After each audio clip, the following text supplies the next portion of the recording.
Mis kolleegid tema kohta on iseloomustuseks öelnud? Venemaal pidanud loenguid juba aasta, võib-olla näiteks 7 aastat. Või midagi sinna kanti. Oli esimene, kes tõi Venemaale nüüdisdermatoloogia, sulgudes, võib-olla ka kogu nüüdis väikelooma meditsiin, sest Venemaal toimub teatud asjad ikkagi kiviajas. Igatahes on ta vene kolleegide hulgas väga hinnatud ja tuntud ning saab ilmselgelt rohkem kutseid erinevatesse Venemaa avarustesse ja urgastesse loenguid pidama, või puhtfüüsiliselt suudab vastu võtta.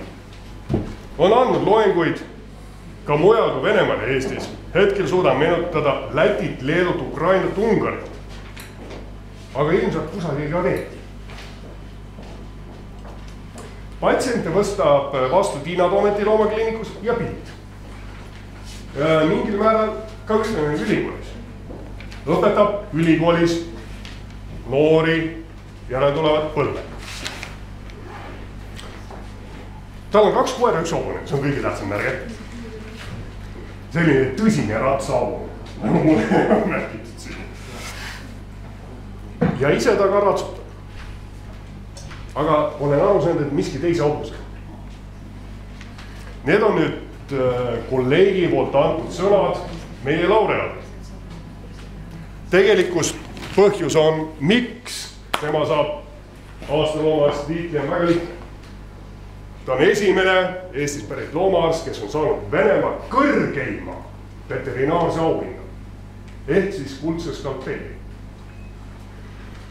Ja kuna Sveta ise tuleb alles žüriis homme, siis ma palun, kas Tiina Toomet on siin?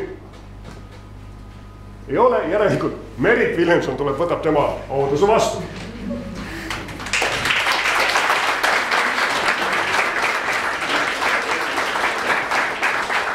Ja aasta loomaarst 2010, tema juurde käib ka hüüdlause, nagu igal aastal on olnud.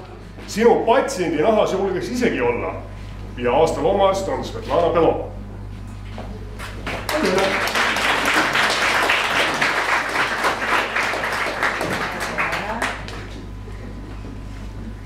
Annan auga edasi.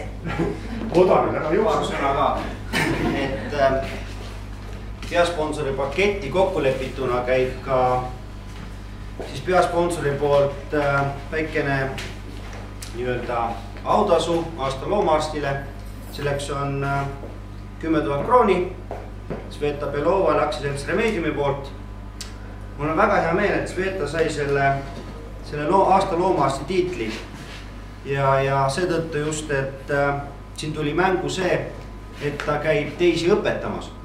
Et inimene, kes suudab teisi õpetada, peab olema ise väga väärt ja väga tark. Et ma olen kindel, et see auhind ja tunnustus läks õigesse kohta. Sul on sul kätt, aga Svetale, palun anna edasi. Lepime midagi ise kokku.